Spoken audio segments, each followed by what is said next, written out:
뭐 저희가 이걸 뭐 기출풀이 이걸 만들었는데 사실은 좀 아쉬운 거는 산업기사 필기 기출풀이를 만들고 싶은데 이게 제가 시험을 안 보니까 이게 기억이 안 나더라고요. 그러니까 제가 보면은 어떻게든 기억이 나서 뭐 문장 단어들이 좀 부족하면 유사하게 말을 만들어서라도 완성을 시킬 수가 있는데요. 보지 않는 시험은 이 기억 자체가 없더라고요. 그러니까 인터넷에 뭐 어떤 뭐라 그럴까 이게 나왔습니다 저게 나왔습니다 그거 갖고는 도저히 만들 수가 없겠더라고요. 그래서 뭐 10월 26일인가 시험이 있죠. 예, 필기가. 예, 그래서 그때는 이제 둘 다 접수해도 되는 걸 알았어요. 그래서 둘 다 접수를 했어요. 그래서 이제 계속 계속 볼 생각이고, 이게 똑같은 자격 시험이 만들어졌음에도 불구하고 어제 인베디드 기사 처음 시험이 있었는데 거기는 이제는 시험 문제도 공개가 되고 그 다음에 이제 가다반도 다 공개가 되는데 이놈의 거는 아무것도 공개를 안 해요. 아무것도 공개를 안 하면 솔직히 누가 좋냐면요, 학원이 되게 좋아요. 솔직히 저는 개인적으로 공개 안 한다고 해서 만세 불렀어요. 왜? 다 우리는 구축해서 가지고 있으면 되잖아요, 결과적으로. 그러니까 사실은 진흥원의 의도는 알겠지만 사실은 궁극적으로 보면 이게 뭐 문제은행처럼 될까봐 뭐 그런 거잖아요. 그죠? 근데 의도는 알겠지만 결과적으로는 그게 별로 역효과만 일어나지 별로 좋은 효과가 나올 것 같지는 않고요. 아무튼 이제 오늘 이제 진행을 할 건데요. 일단은 좀 그러지 않았으면 좋겠어요. 뭐냐면 내가 필기를 붙었다고 이게 필기니까 나는 관계없다, 이게 그러면 안 되거든요. 지금 이 시험이 지금 필기를 붙어도 필기를 다시 리뷰해야 되는 판이에요, 지금 실기가. 그래서 기존에 나왔던 기출 문제를 좀 자세히 정확하게 그 분야를 다 아는 거로 좀 보셨으면 좋겠고, 그리고 뭐 기존의 SIS 자료나 이런 것들은 당연히 SIS 자료는 몇 년이 된 거니까 그게 출제가 되면, 그러니까 보안기사가 출제가 되면 걔와 어느 정도는 유사할 수밖에 없어요. 왜냐면 그 풀이 있기 때문에 그런 거죠. 그러니까 뭐 별로 뭐 걔는 어떻게 보면 그렇게 문제가 될 게 저는 없다고 생각을 해요. SIS 자료나 뭐 이런 것들은. 그리고 제가 오늘 할까 말까 하다가 안 했는데 뭐냐면 저희가 이제는 보안기사 학원이 많잖아요. 그래서 요즘 많이 늘어졌잖아요. 학원 강사도 웃겨요. 학원 강사도 이력이 뭐 박사 막 이래요, 지금. 뭐 기사 공부하면서 박사까지 나설 필요는 없는데, 굳이. 그죠? 아무튼 먹고 살기가 힘들어서 그런 거예요, 결과적으로. 아무튼 그런데, 제가 얘기하고 싶은 거는 학원들의 뭐 다른데 오프라인은 당연히 가격이 비싸겠죠. 뭐 그게 당연한 거예요. 인프라 비용이 있기 때문에. 근데 그 학원들의 교재나 이런 것들을 제가 오늘 가져와서 보여주려고 했는데, 근데 그거는 이제는 방법이 옳지 않는 것 같아요. 만약에 그게 보여줘서 뭐 이렇게 후졌다, 그럼 제 말은 이렇게 후졌다, 우리가 제일 좋다, 결론 저는 그 얘기 할 거잖아요, 결과적으로는.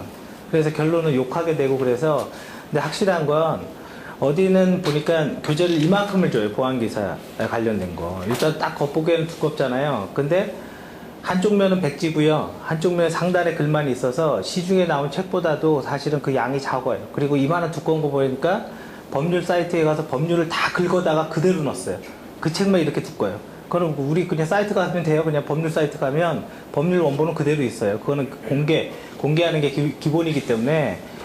그리고 그래서 결과적으로 무슨 얘기를 하는 거냐면, 보안기사에 어떤 학원이 만들어지고 어떤 교재가 만들어져도 저는 다 사요. 그거를 다 구매하고 다 가져와요.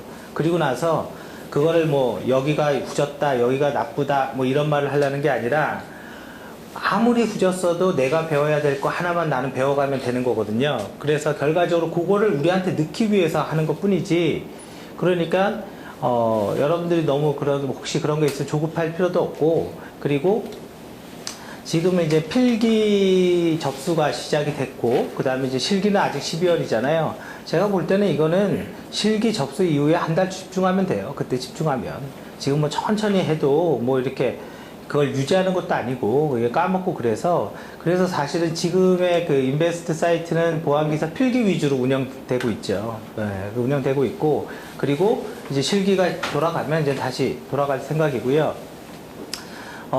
마지막으로, 그렇게 될 거고, 그리고 오늘은 한 시간이 어떻게 될지 모르겠는데, 제 개인적으로 올 때는 사실은 이 과정의 그 동영상이 사실 굉장히 중요하게 생각해서 한 거예요, 사실은. 그래서 우리 그 인베스트 카페 그 기출 문제 있잖아요. 그 기출 문제를 동영상 메뉴로 뒤집을 거예요. 그냥 이렇게 단순 게시판이 아니라. 그냥 거기에서 공개가 그렇게 될 거고요. 그래서 여러분들이 뭐 리뷰 하시면서 그렇게 보셔도 되고.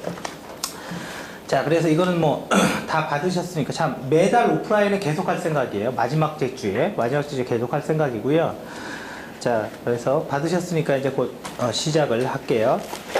자, 그래서 첫 번째 페이지부터 봅니다. 제1회 뭐 보안기사 기출풀인데 뭐 대충 보면 아시겠지만 실제 시험지에서는 아마 B형을 가지고 구성이 되어 있어요. 그래서 첫 번째 거기에는 4페이지라고 적혀 있는데 시스템 보안. 실제 시험에서는 사실은 시스템 보안이 어려웠죠. 네, 실제 시스템 보안이 어렵고 뒤로 가면 점수 먹는 거였어요, 사실. 그러니까 뒤에서 점수 못 먹었으면 정말 문제가 있었던 거예요. 그래. 자, 이것도 보면 문제 1번을 보면요. 운영체제가 컴퓨터를 관리하는 기능을 가지고 각각의 역할을 나열했다.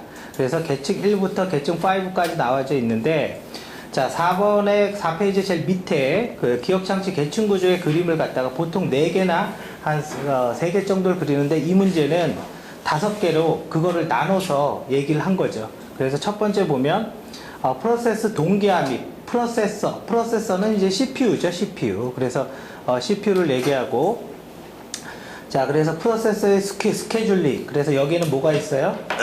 프로세스 상태전이가 있죠. 그죠? 프로세서 상태전이라는 게 있죠. 그래서 여러분들이 아셔야 될 거는 여기 프로세서 스케줄링에서 CPU 스케줄링 기법, 이거는 반드시 알아놔야 되는 그저 내용이죠. 자, 그러면 CPU 스케줄링 기법이 어떤 내용들이 있죠? 그냥 얘기를 하면 결과적으로 모든 타스크는, 모든 작업은 어디에 가요? 준비 큐에 들어가는 거잖아요. 그죠? 준비 큐에 들어가고, 그 준비 큐에 들어갔다가 뭔가 내 순서가 오면 CPU를 점유하는 게 결론은 CPU 상태전이 프로세서 상태전이라고 얘기하죠. 그러다 CPU를 점유하다가 입출력이 일어나거나 이런 일이 일어나면 어떻게 해요? 대기 상태로 가는 거죠, 다시. 그죠? 대기 상태로 가고 입출력이 끝나면 다시 어떻게 해요? 돌아와서 삼각형으로, 그죠? 원래로 이렇게 돌아가는 내용들을 이야기를 하고 있는 겁니다. 자, 두 번째는 메모리의 할당과 그죠? 회수라는 부분이 있고요. 그래서 뭐 메모리의 할당과 회수하는 방법은 뭐가 있어요? 페이징과 세그먼테이션 기법이 있는 거죠. 그래서 페이지라는 영어를 쓰면 기본적으로 고정 사이즈를 얘기하는 거고, 세그먼트라는 영어를 쓰면 기본적으로 가변 길이를 이야기를 하는 거죠. 그죠? 그렇게. 그래서 메모리 할당이 있고요. 자, 그 다음에 프로세스 생성, 프로세스를 스타트한다. 자, 그러면 유닉스에서 제일 먼저 구동되는 프로세스가 뭐죠? init죠. 그죠? init이라는 프로세스가 첫 번째 가장 부모의 프로세스가 기동이 되고, 사실은 init, 그죠? IT 전에 기동되는 프로세스가 하나 더 있어요. 그게 뭐냐면 스왑이라는 프로세스인데, 이 스왑은 뭘 하냐면 디스크에 있는 OS의 이미지를 메모리에 로딩하는 거예요. 그런 다음에 init를 딱 기동해주면 그때부터 요입당 되는 거예요. 그때부터. 그래서 그렇게 되어 있습니다. 자, 그래서 생성, 그리고 생성하면 그 정보 어디 있어요? 프로세스 컨트롤 블럭이라는데 그 정보를 가지고 있죠. 그죠? 프로세스 컨트롤 블럭이라는데 그 정보를 가지고 있고요. 그 다음에 메시지 전달, 여기서 알아야 될 거 뭐예요? IPC죠. 인터 프로세스 커뮤니케이션. 프로세스 간의 통신 기법이 있다 이거죠. 그래서 뭐 메모리가, 그러니까 쉐어드 메모리로 하건 큐로 하건 파이프로 하건, 그죠? 뭐 이런 기법들이 프로세스 전달 기법에 있고, 그리고 프로세스 시작하는 명령 뭐죠? 포크, F-O-R-K, 그죠? 포크라는 명령을 통해서, 그죠? 프로세스를 시작을 합니다. 자, 그 다음에 주변 장치의 상태를 파악하고, 즉 기계를 초기화한다 이거잖아요. 기계를, 그죠? 기계를 초기화하고 디바이스를 초기화하고 결과적으로 입출력 장치를 스케줄링한다. 그럼 여기에 뭐가 있어요? DMA나 입출력 채널 같은 게 존재를 하는 거고요. 자, 그리고 파일을 생성하고 소멸하고, 파일을 열기와 닫기, 파일의 유지와 관리, 파일 시스템 얘기하는 거죠. 그죠? UFS, 유닉스 파일 시스템, 혹은 NFS, 네트워크 파일 시스템, 이런 것들이 가지고 있는 거죠. 결과적으로 문제 1번은요, 굉장히 좋은 문제예요. 제가 볼 때는. 그래서 오퍼레이팅 시스템의 전반적인 거를 다 얘기하고 있거든요, 얘가. 이 문제 하나가. 그걸 다 알아야지만 얘는 풀 수가 있는 문제거든요. 자, 그래서 잠깐 여기에다가 그냥 그런 것들을 메모를 하면, 결과적으로 말하는 게 이제 계층 구조, 이거를 이야기하는 거고요. 그리고 보안 기사가 참 이게 웃긴 문제예요. 뭐냐면, 걸리면 다 걸리거든요. 각 분야가. 걸리면 다 걸리다 보니까 이게 문제가 나쁘게 맘먹고 내면 아예 건들지도 못하게 낼 수 있어요. 그러니까 이게 좀 어렵죠. 근데 지금까지는 그나마 기본 원칙을 지켜주려고 하는 것 같고요. 자, 그래서 첫 번째 1번이 거기에 나와 있는 것처럼 CPU, 프로세서가 있다 이거죠. 그러면 아마 그 필기를 봐야 되는 분들은 기본적으로 알아놔야 되고요.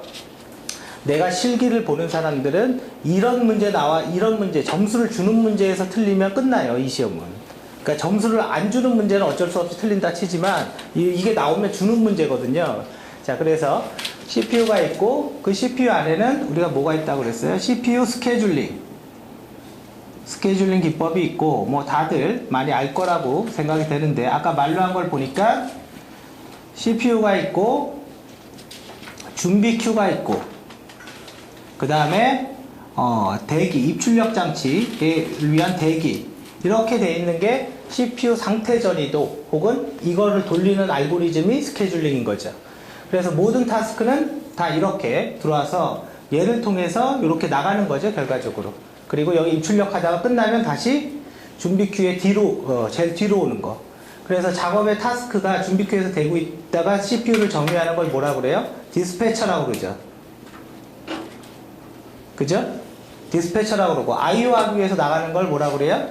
뭐 말 그대로 IO 하는 거예요. 그리고 다시 깨어나는 거, 웨이크업, 뭐 이렇게 얘기하죠. 그래서 이 CPU 스케줄링은 기본적으로 아셔야 되고요. 그리고 CPU 안에는 뭐가 있어요? 이거 말고 두 번째가 레지스터라는 게 있죠. 레지스터, G자가 빠졌네요. 레지스터가 있죠. 이거는 CPU 안에 있는 작은 메모리를 얘기하는 거고, 용도가 임시, 그죠? 임시 기억 장소죠. 그죠? 임시 기억 장소고, 레지스터 종류가 뭐가 있어요? 메모리에 어떤 데이터를 읽어와야 되냐, 이건 영어만 알아도 대충 나오는 거예요. 메모리 어드레스 레지스터니까. 그죠? 그리고 두 번째가 뭐가 있어요? 메모리에서 읽어온 데이터를 저장하는 공간, 메모리 B가 버퍼니까, 버퍼 레지스터. 그 다음에 세 번째가 내가 뭐 해주면 되는데 명령어 갖고 있는 게 인스트럭션 레지스터. 네 번째가 이 일 끝나면 나는 다음에 무슨 일 할까? 그거 갖고 있는 게 프로그램 카운터. 그죠? 그리고 이렇게 돼 있는 거고, CPU 이쪽의 내용에 대해서는 뭐 이 정도 내용만 알아도 그죠? 충분합니다. 근데 요거에 관련된 거. 단지 여기에서 제가 말하지 않았던 거는 교재에는 다 있어요. 이쪽에 알고리즘이 있다 이거죠. 그래서 이쪽에 라운드 로빈이 있고 HRN이 있고 뭐 이런 알고리즘이 존재한다 이거죠. 그래서 스케줄링 알고리즘, 이건 교재에서 확인을 해보세요. 그걸 다 얘기해 줄 수는 없으니까 해보시고. 자, 그리고 나서 또 중요한 게 하나 있어요. CPU는 데이터를 저장할 때 우리가 봐보세요. 서울시의 주소 체계는 지금 무슨 동 이렇게 같이 쓰죠. 그리고 뭐 앞으로는 도로명으로 주소를 바꾼다라고 그랬잖아요. 그럼 지금 우리가 우체국에서 뭘 보내고 이럴 때 동으로 입력해도 되고 무슨 도로번호 넣어도 이게 된다는 얘기잖아요. 그러면 해당 동에 도로번호가 매핑된 정보가 있으니까 그게 되는 거죠. 나중에 한쪽을 없애기 전까지는 매핑 정보는 꼭 있어야 되죠. 자, 무슨 말이냐면요. CPU는 기본적으로 데이터를 저장할 때 바이트 단위로 저장을 해요. 크기가. 저장 공간이. 그럼 여러분 다 아실 거예요. 비트, 바이트, 블럭 이런 말을 많이 들어봤잖아요. 자, 그리고 나서 여기에 뭐가 있어요? 캐시 메모리가 있죠. 캐시. 이거 빠르게 하려고 하는 거죠. 그냥. 그죠? 빠르게 하려고 하는 거고. 캐시에서 여러분들이 알아야 될 거는 로컬리티. 그죠? 한 번 읽는데 집중적으로 읽거나 동시간대 집중적으로 읽거나. 그래서 여기에서 향후에는 히트율에 대한 게 나올 수도 있어요. 캐시 히트율 계산 간단해요. 전체 참조 수분의 미스율, 그죠? 내가 조회했는데 없었다 그 얘기잖아요. 그 비율이 히트율인 거죠. 그래서 히트율의 계산이 있을 수가 있고, 그 다음에 세 번째가 거기에 나오는 이제 메모리가 있죠. 자, 여기가 바이트고요. 여기가 바이트 단위고 캐시는 블럭 단위로 저장을 해요. 크기가. 그죠? 바이트의 묶음. 그리고 블럭은 고정 길이 사이즈잖아요. 그리고 메모리가 나오는데 메모리 주소 할당 방법은 페이지 아니면 세그먼트라고 얘기를 해요. 세그먼트는 가변 주소고요. 페이지는 고정 길이에요. 근데 이게 지금 뭔가 다르죠, 지금. 사이즈가. 그죠? 이 얘기는 도로명처럼 주소 체계를 뭔가 매핑하는 게 필요하다는 얘기와 똑같은 거고, 그래서 주소 매핑에 대한 놈이 있다 이거죠. 그 이름이 캐시 메모리와 주기억 장치 간의 매핑 정보를 갖고 있는 거. 그럼 여러분들 주소 매핑할 때 한번 생각을 해보세요. 기계에다가 매핑 정보 놓고 딱 하면 가장 빠르고 가장 히트율도 좋겠죠. 그죠? 그래서 그게 연관 기억 장치예요. 그게. 예, 그게 연관사상. 연관사상. 그래서 이거는 기계로 한다 그 얘기죠. 기계로. 그리고 직접사상은 뭐겠어요? 어느 동에 어느 도로 이렇게 맡기는 게 직접이죠. 그죠? 아주 간단하잖아요. 그 대신 느리죠. 당연히. 그래서 얘는 이거는 이제 직접사상. 그 다음에 중요한 것만 카드에 넣고 그 일반적인 거는 이렇게 소프트웨어로 직접 할 수 있는 게 직접 연관사상이죠. 두 개 합친 게.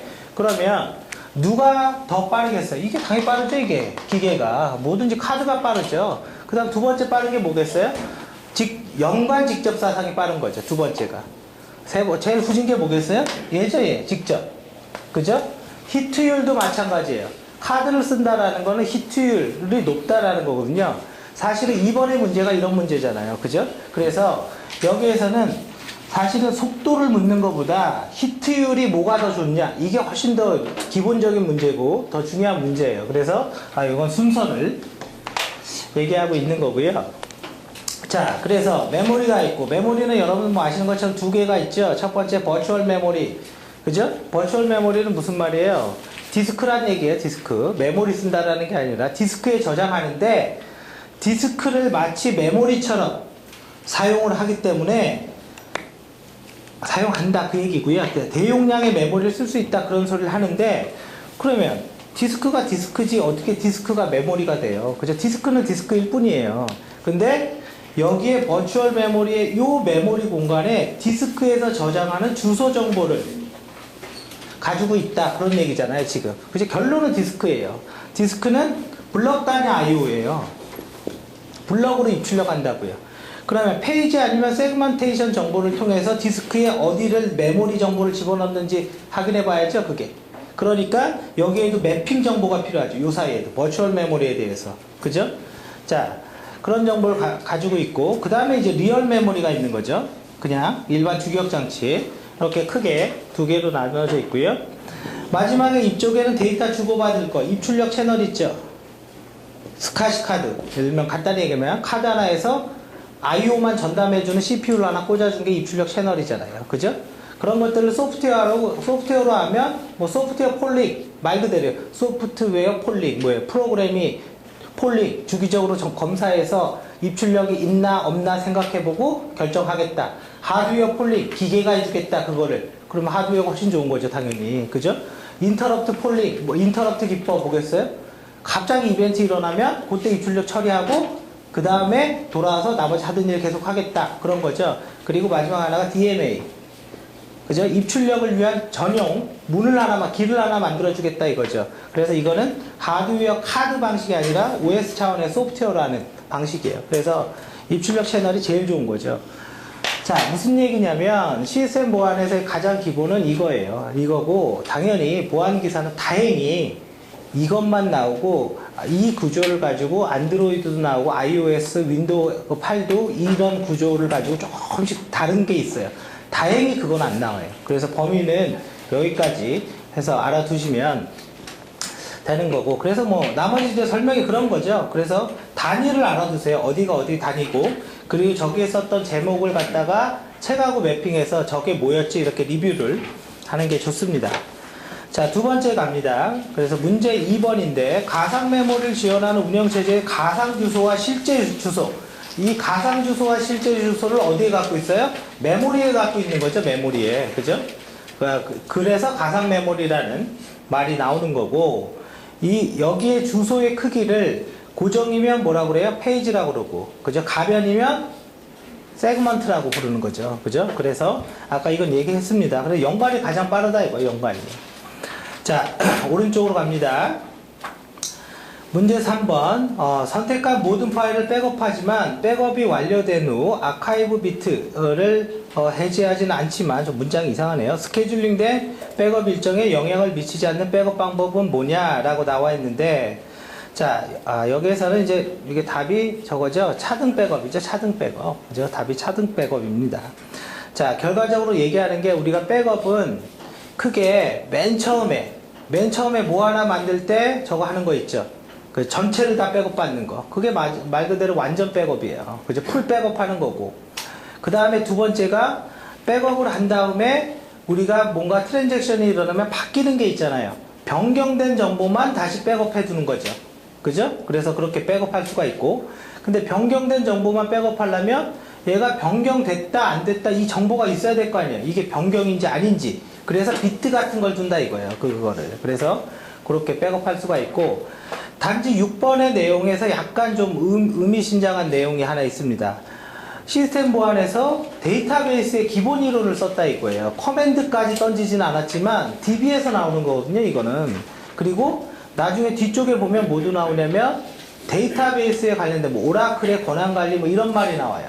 자, 결과적으로 보면 미리 얘기하면요, 여기에 DB의 타겟은 보니까 오라클인 것 같아요. 모든 DB를 다 낼 수는 없고, 그러면 우리가 여러분들이 향후에 실기도 그렇고 필기도 그렇고 거기서 꼭 알아놔야 될 게 있는데, 그게 뭐냐면 오라클 DBMS의 디폴트 유저, 시스 매니저, 깔면 그대로 만들어지는 거.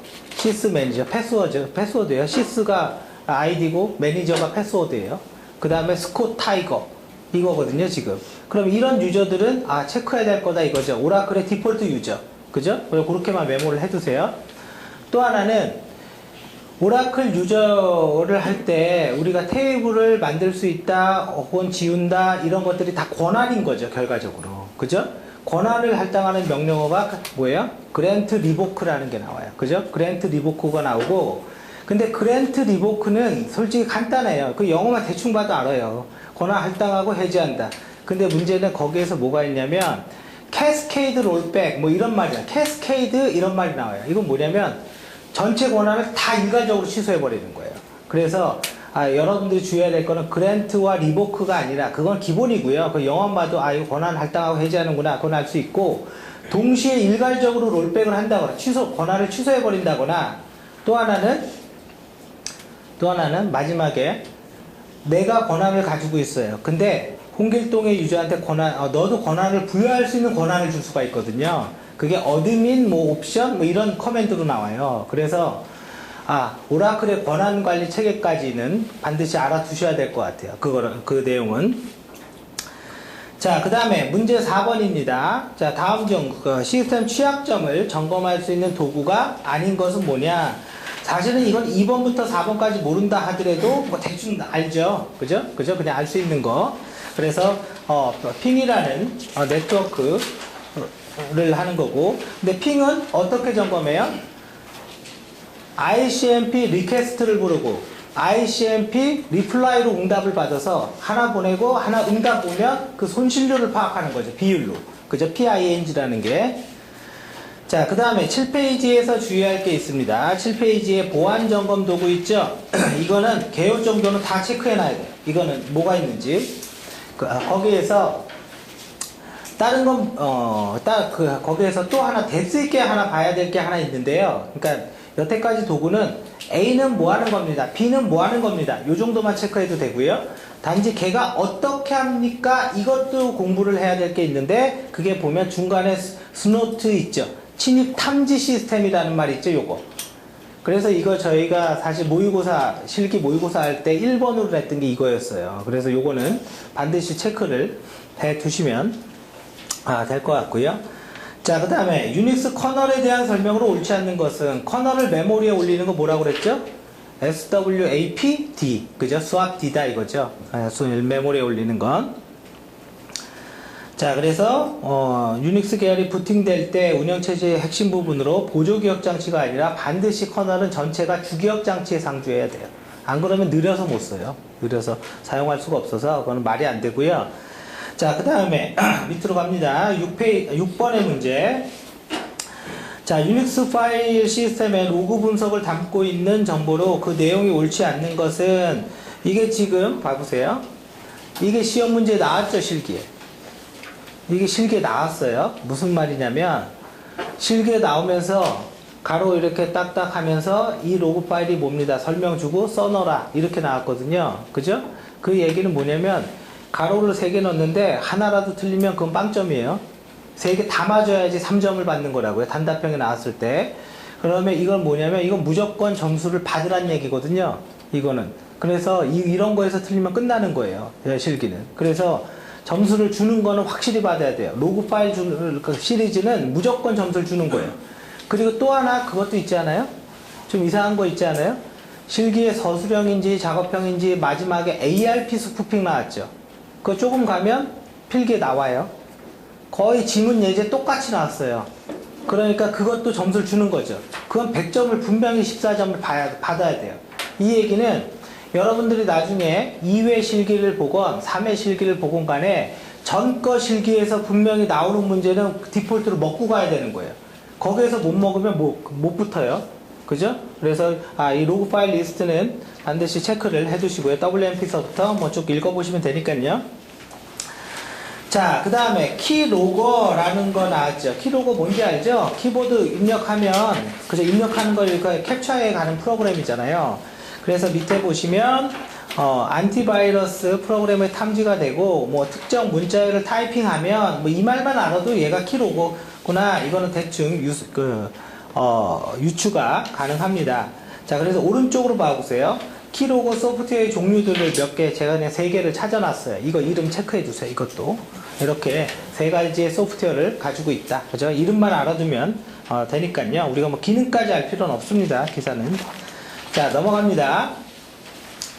자, 그 다음에 문제 8번 리눅스의 권한관리죠. 그죠? 뭐 setUID, 이거는 뭐 실기 때도 나오겠지만 setUID를 허락하고 뭐를 하는 권한의 커맨드는 뭐냐. 자, 이것도 마찬가지예요. 실기에서 이 유저 모드, 그 다음에 유저 애드, 그 다음에 유저 삭제하는 거 유저 del이죠.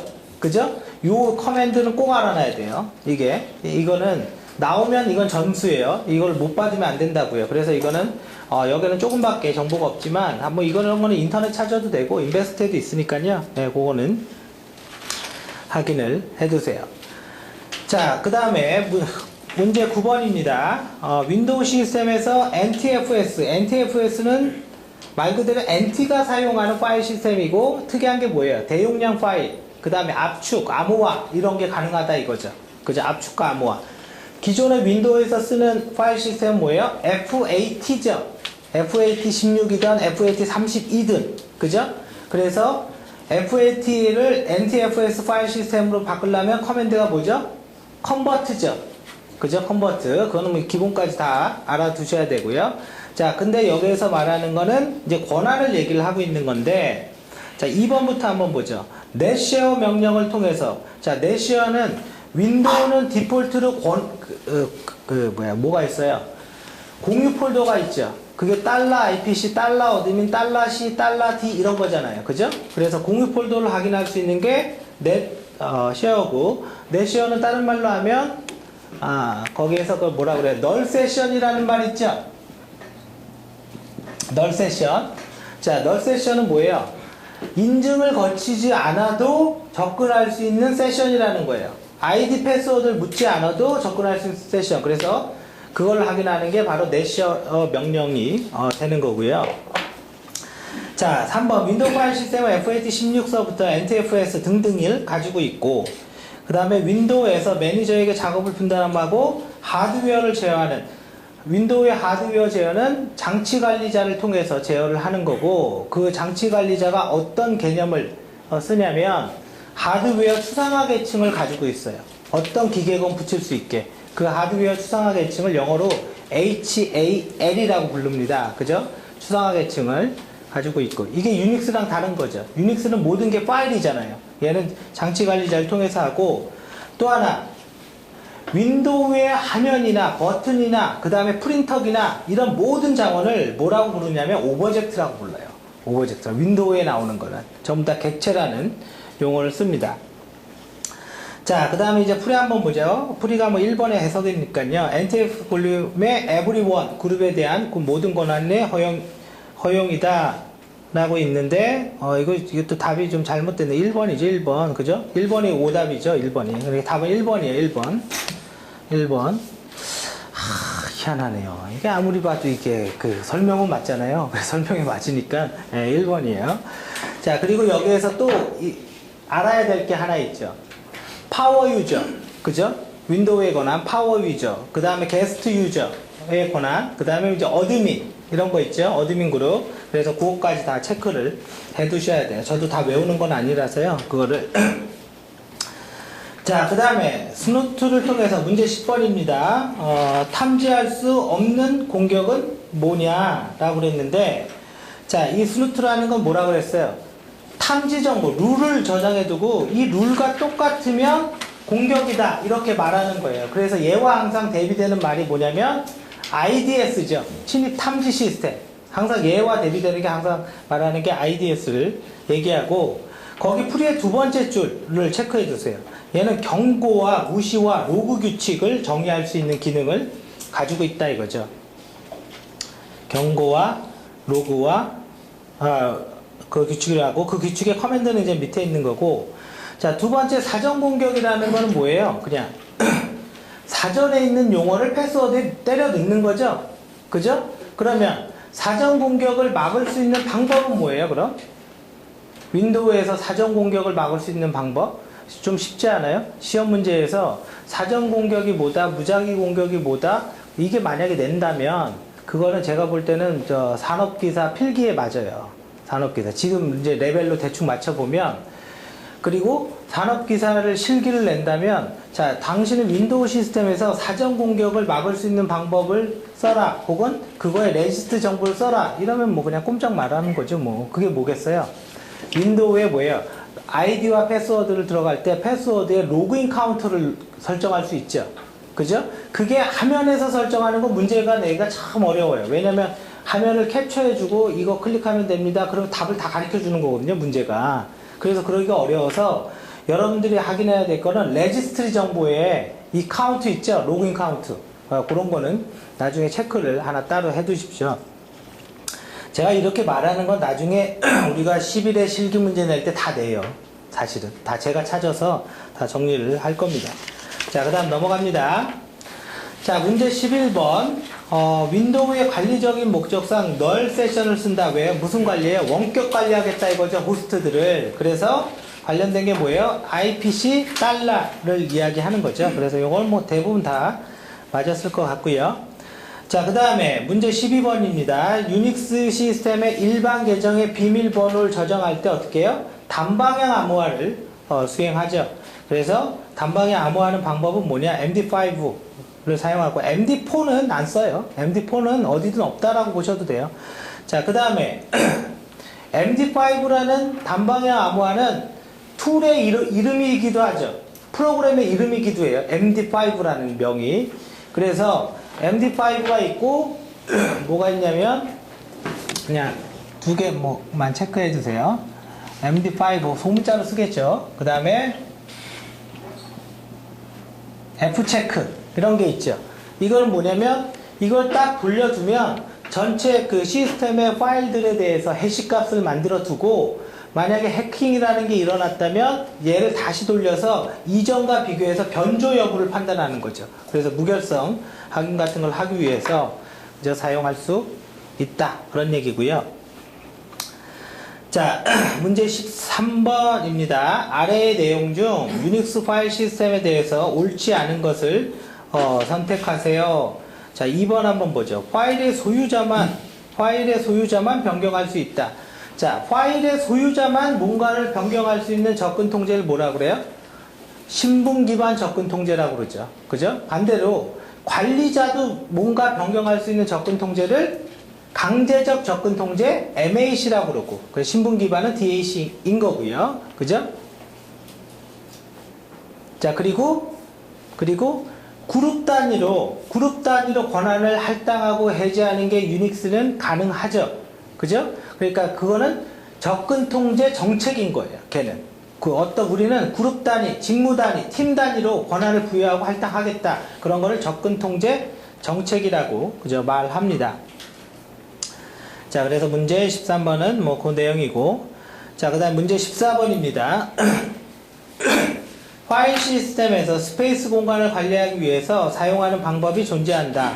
자, 그러니까 남은 리스트다 그거죠. 자, 그래서 스페이스 공간을 유닉스에서 아는 방법, 디스크의 여유 공간 뭐예요? DF 명령이죠. 그죠?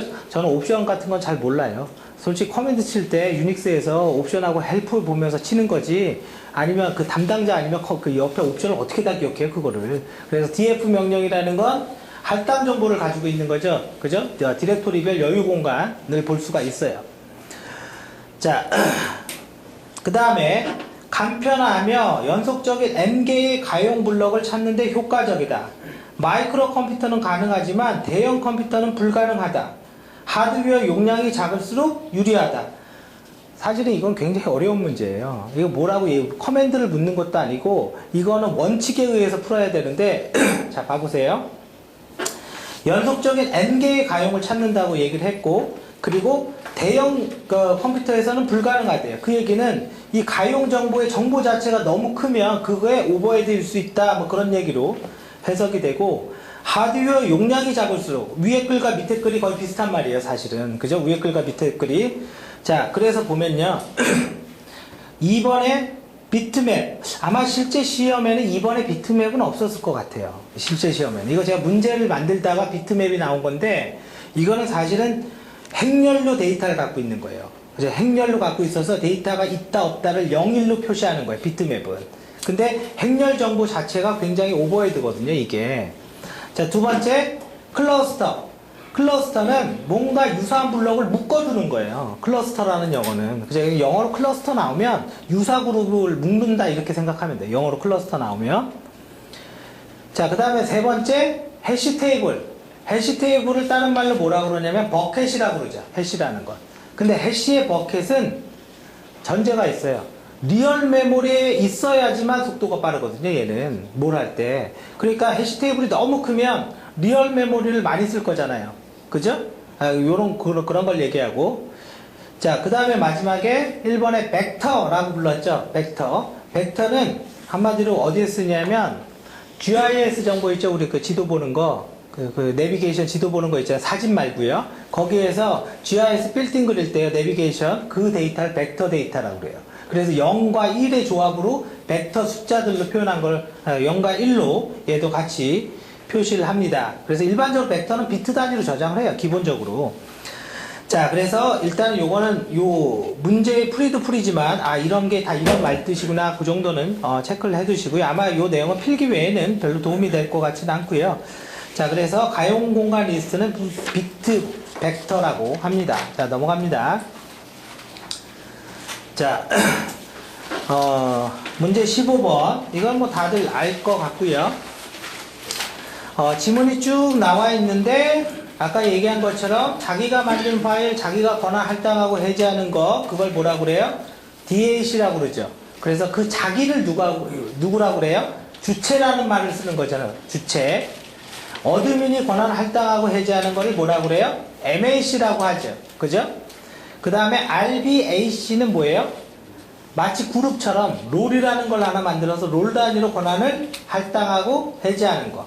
그죠? 그리고 또 메모를 해야 될 게 교재에는 있습니다. 사실은 이렇게 나온 거는 이건 점수를 주는 거고요. 당연히 점수를 주는 거고, 이거 틀리면 이제 얘기를 그만해야 되는 거죠, 이건. MLP, 멀티레벨 폴리식 다단계 보안 정책이에요. 다단계. 그래서 1단계, 2단계, 1단계가 권한 제일 높고 2단계 조금 있고 3단계 제일 낮다, 이거예요. 이 MLP의 권한에 뭐가 있냐면 BLP, 기밀성 측면에서. 이 기밀성이라는 건 뭐냐면, 여기에서 말하는 기밀성은 암호화를 얘기하는 게 아니라 어떤 문서가 하나 있는데 그 문서에 도장이 딱 찍혔어요, 대외비. 그럼 대비만 볼 수 있는 등급이 있는 거죠. 그죠? 그런 기밀성을 얘기하는 거예요. 이 문서는 누가 볼 수 있다, 없다. 이걸 얘기하는 거예요. 그래서 탑 시클릿이냐, 혹은 시클릿이냐, 그죠? 요런 거를 권한을 하는 걸 BLP라고 하고, 그 다음에 비바, 문서를 봤는데 그 문서를 고칠 수 있는 사람이 누구냐? 그거를 권한을 준 게 비바예요. 그래서 얘를 무결성이라고 그래요. 무결성 측면에 다단계 권한관리라고 하고요. 또 하나 여기에서 이제 또 알아야 될 게 있습니다. 가만히 보면요, 우리 DAC 들어봤죠? 그 다음에 지금 MAC 들어봤죠? 그죠? 권한으로 보면 누가 더 막강한 것 같아요? 두 개를 비교하면 얘가 더 막강하겠죠? 어드민이 관리하니까. 그래서 정보보안 시스템 인증에서는 얘를 기반으로 등급을 매기는데, 자 봐보세요. D, B, C, A 밑으로 가면 제일 좋은 거예요. 밑으로 밑에 등급을 받은 게 없어요. 이거는 한마디로 얘기하면 수학적으로 완벽하대요. 이 완벽의 의미를 해석할 수는 없어요, 우리가. 그리고 A는 없어요. 그럼 얘는 제일 후진 거죠. 얘는. 그죠? 그럼 얘는 보안이 부족하다 그거예요. 얘가 DAC고요. 그죠? 이거 A, 뭐가 바뀐 거 아니에요? C가 이거고 B가 이거죠? 예, 그죠? 자, 그래서 얘가 MAC예요. 그죠? 이렇게 보안 정책을 나누는 게 뭐예요? 오렌지북이죠. 그죠? 우리 TCSec, ITSec 뭐 이런 거 들어보셨을 거예요. 그리고 이걸 기반으로 또 만든 게 CC 인증이죠. 그죠? 걔는 평가 등급을 BAL 뭐 이렇게 되잖아요. 그죠? 그래서 얘도 마찬가지로 교재에서 확인해 보세요. 이 의미가 매핑이 돼요. 이 의미가. 근데 EAL은 이걸 조금 더, 예를 들어서 로그인도 되면서 뭐 로그도 쓴다 이러면 등급 하나 더 올려주고, 이걸 조금 더 상세한 거밖에 없어요, 얘는. 그래서 이렇게 되어 있습니다. 자, 그 다음에 이제 그다음 넘어갑니다. 넘어가고요. 액세스 컨트롤 리스트는 뭔지 아시죠? 그래서 그 밑에 있는 글은 여러분들이 한번 읽어보시고요. 액세스 컨트롤 리스트는 걷다 하나 쓰면 주체와 객체로 권한 관리를 하는 거죠. 행렬로. 단지 이게 면이에요, 면. 이렇게 잘라서 한쪽은 주체, 한쪽은 객체, 즉 사람 이름, 파일명, 리드라이트, 이렇게 면으로 관리하는 게 액세스 컨트롤 리스트고, 이거를 면으로 아니라 그냥 이렇게 관리하는 거 있죠, 리스트로. 그걸 뭐죠? capability 리스트죠. 그죠? CL이라고 얘기하는 이런 거죠. 홍길동이 있으면 파일 A에 대해서 리드라이트가 됩니다. 파일 B에 대해서 리드가 되고요. 이렇게 관리하는 걸 capability 리스트. 그러니까 굉장히 비효율이죠. 사람별로 객체의 정보가 다 있어야 되잖아요, 지금. 그래서 이거는 검색이 어렵다, 이런 말을 합니다. 자, 그래서 아무튼 그 내용은 다 봤고요. 문제 16번입니다. 16번에 다음 중 스캔 공격 및 탐지 공격으로에 대해서 옳지 않는 것은, 저는 이 문제 딱 보고요, 무슨 생각했냐면, 이 문제는 답이 뭐든 간에 여기에 나온 도구는 반드시 적어가야 되겠다, 그 생각했어요. 왜? 실기에 얼마든지 나올 수가 있고, 그래서 여기 도구의 이름이 굉장히 중요합니다. 자, 그래서 지문 1번과 그 다음에 뭐 답이 뭐 3번이다 아니다 안 중요해요, 지금. 1번과 2번, 그 다음에 스캔 툴, S스캔이 있고, 그 다음에 스텔스 공격은 뭔지 알죠? 서버에 로그를 남기지 않고 포트를 스캐닝 하는 거잖아요, 스텔스 공격이라는 건. 자, 그리고 밑에 나와 있는 것처럼 뭐 호스트 기반의 탐지 기법과 뭐 TCP 스캔을 하는 뭐 스캔 로그 D라는 프로그램들이 있다. 도구 리스트는 체크를 해 주십시오. 자, 넘어갑니다. 자, 다음 중 유닉스 운영체제가 아닌 것은 뭐냐라고 그랬는데, 자, 4번 봐보세요. 영어가 뭐라고 적혀있어요? 오버젝트죠? 오버젝트라고 부르는 건 윈도우예요, 윈도우. 오버젝트. 왜? 브라우저에서 동영상이 나옵니다. 리얼 플레이나 윈도우 메디어 플레이를 인베디드 했기 때문에 되는 거죠. 그걸 오버젝트라고 불러요. 그러니까 4번은 이거 해당 사항이 없는 거예요. 자, 그 다음에 버퍼 오버플로우. 자, 이거는 버퍼 오버플로우의 개념을 뭐 모를 거라고 생각하지는 않고요. 그 버퍼 오버플로우의 알고리즘이 뭐죠? 버퍼 오버플로우의 알고리즘이 아니라 그 안에 스택이 있는데, 그 스택의 알고리즘이 뭐죠? 리포죠, 리포. 그죠? 먼저 들어간 게 나중에 나온다. 그거 꼭 알아놔야 돼요. 왜냐면 그건 실기에 반드시 필요해요. 자, 그래서 버퍼 오버플로우와 관계가 없는 거, 기본적으로 자원들 간의 경쟁을 하는 게 레이스 컨디션이죠. 그죠? 그래서 1번인 거고요. 그 다음에 밑에 나오는 거는 20번 문제와 똑같기 때문에요. 2번부터 3번까지. 자, 그래서 20번 문제에서 그 뒷장에 그냥 해설을 봐보세요. 자, 메모리의 구조는 스택과 힙, 크게 가장 중요한 게 스택과 힙이 있는데, 스택이라는 거는 뭐가 있는지 한번 체크해 보면 프로그램 함수 내에서 선언된 변수, 그죠? 선언된 변수가 있고, 그 다음에 두 번째 줄을 보면 변수 값을 저장하기 위해서 할당된대요. 스택이라는 거. 그러니까 변수 선언하면 스택에 넣는구나. 스택의 자료 구조의 알고리즘은 리포래요. 먼저 들어간 게 먼저 나온다 이거죠. 자, 그리고 자, 스택은 제일 밑에 있습니다. 복귀 주소를 저장한대요. 그러면 버퍼 오버플로우 공격이라는 거는 이 복귀 주소가 스택의 제일 밑에 있어요. 이 복귀 주소를 조작하면 함수를 불렀다 내가 되돌아올 때 엄한 데로 간다 이거예요, 지금. 그죠? 그래서 이거 기억해 두십시오. 그 다음에 힙이라는 건 동적으로 메모리를 할당할 때 뭐예요? 실행 중에. 그래서 실행 중에 메모리를 할당하는 명령이 뭐예요? 자바는 new, 그 다음에 멜록 이런 말을 써요. C 언어는. 그래서 이런 거로 할당한다. 해제는 어떻게 하죠? free, free, 그죠? free로 하는 거고요. 명령어는 이제 코드에 들어가 있는 거고. 자, 다시 앞으로 갑니다. 19페이지를 보면 서버 보안을 위해서 IP 트래픽을 제어할 수 있는 건 뭐냐? IP 테이블이죠. 그죠? IP 테이블. 이거 리눅스에서 까는 거고요. 그 다음에 또 알아놔야 될 게, 밑에 보시면 모드 시큐리티라고 있죠. 모드 시큐리티.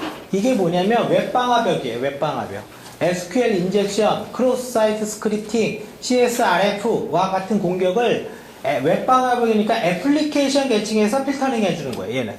얘는 이런 걸 쓰면 애플리케이션 계층에서 필터링 해줘요. 이런 거 쓰면 성능 느려져요. 웹방화벽은. 자, 그래서 왜 모드 시큐리티, 그 많은 웹방화벽 중에서 이걸 썼냐면요. 이거는 공짜이고요. 일단 공개 소프트웨어고, 두 번째는 인터넷진흥원에서 가이드하는 게 이거더라고요. 이제 모드 시큐리티더라고요. 자, 그래서 그렇게 되어 있고, 단지 여러분들이 주의해야 될 거는 IP 테이블과 IP 필터링은 아마 시중에 나와 있는 서적을 받건 혹은 인베스트의 자료를 받건 뭘 받건 간에 이거 참 중요하고 꼭 공부해야 되는구나 했는데, 이거는 객관식 문제 하나로 그냥 딱 던지고 말았잖아요, 지금. 그죠? 그것도 어렵게 내지도 않았어요. IP 테이블에 문법을 내지도 않았어요, 지금.